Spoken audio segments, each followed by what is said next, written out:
look wonderful, because given enough time and sample set, and any indicator can be made to show profitability. But when you walk forward with it, does it really work? So I'm teaching you elements of time, price delivery, algorithmic price delivery, macros, things that generalize delivery and price. When should they form? How do they form? What does it look like? Why should it take place? Who's getting hurt from that unfolding in price, and who stands to gain? These are questions that you need to ask yourself. If I was asked to like present that's a good wheelie, man. This guys took off, did a wheelie. The the yeah, it really was a good wheelie, by the way. The you have to ask yourself questions like a checklist. Okay, those are the type of questions. If you miss it, just rewind it when it gets on YouTube from somebody else that puts it up, or listen to the recording here. The idea, who stands the game. Like, you have to personify the market with this person. Okay, it's not one person; it's a collective entity that I dub as smart money. They don't make courses. You don't know them. You don't know none of their names. They're way above George Soros. Okay, and they're employed by folks that you aren't going to meet, and they're in there taking the other side.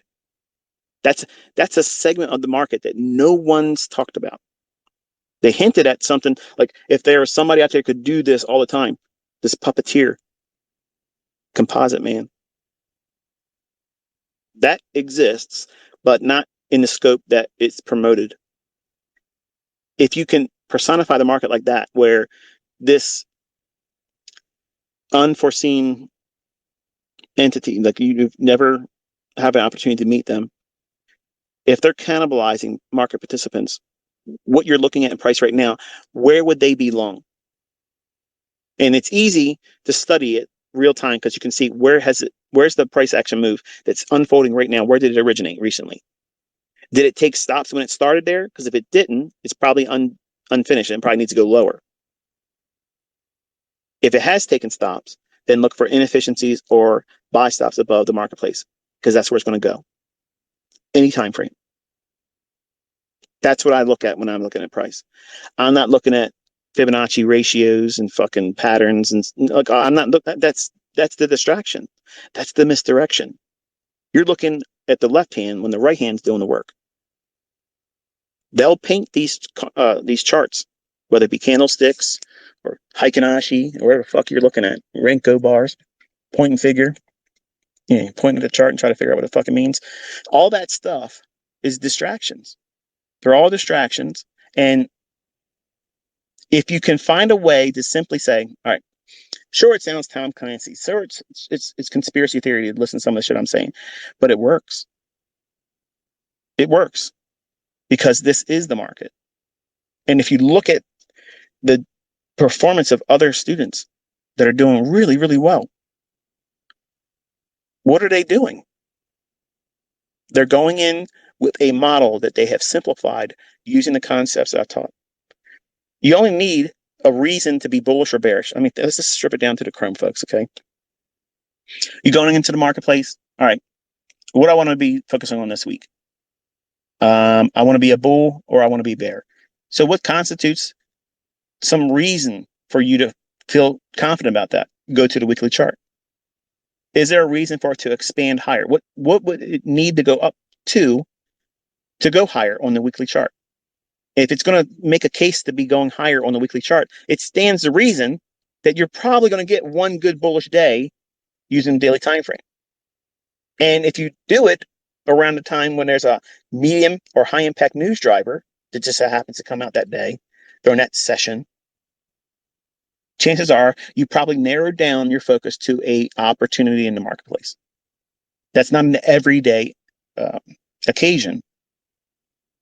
And you need to warm up to the idea that I don't need to be in here every day. I can. Me, Inner Circle Trader, ICT, I am the fucking man with this information. This is my shit. But I don't need to be out here every single day. And if I'm the creator of this stuff and I'm not here every day doing it, what makes you feel like you have to live up to that expectation? You've presented this as a challenge to yourself, when nobody offered it as a challenge. You did that. You're placing Olympic size challenges in front of you with next to no experience. And you're starting off on the wrong foot by doing that. Less is more. Being content with enough.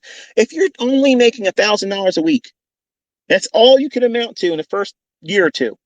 Is that fucking failure to you? I don't see that. I don't see it as failure. But if you start measuring yourself up to everybody else, well, this guy, he said he made $5,000. Or this guy, look, he's got a certificate that says he got 5 accounts passed. Oh, this person's got a payout for $20,000. This person's got $3,000 paid out, every single day this week. What are you doing? You're minding someone else's business. And if you're minding someone else's business, who is minding yours? No wonder you're getting the results you're looking for. No wonder you're stressing, because you're not minding your own fucking business. This is your business. This is your workshop. This is your storefront. This is your incorporation. You incorporated. If you aren't worrying about you and what it is that you're doing or not doing and when to do it, nobody else is going to do it for you. I'm educating you, and I can't do it for you. I can't push you into a trade. I can't put you out of a trade. You're doing all that. But you got to get real comfortable in your skin without me. Because warming up to the idea of, okay, ICT tells me to draw. Instead of just listening to where I think it's going to go into the charts and explain to yourself in your journal why I said those things. Because I'm giving you all those details.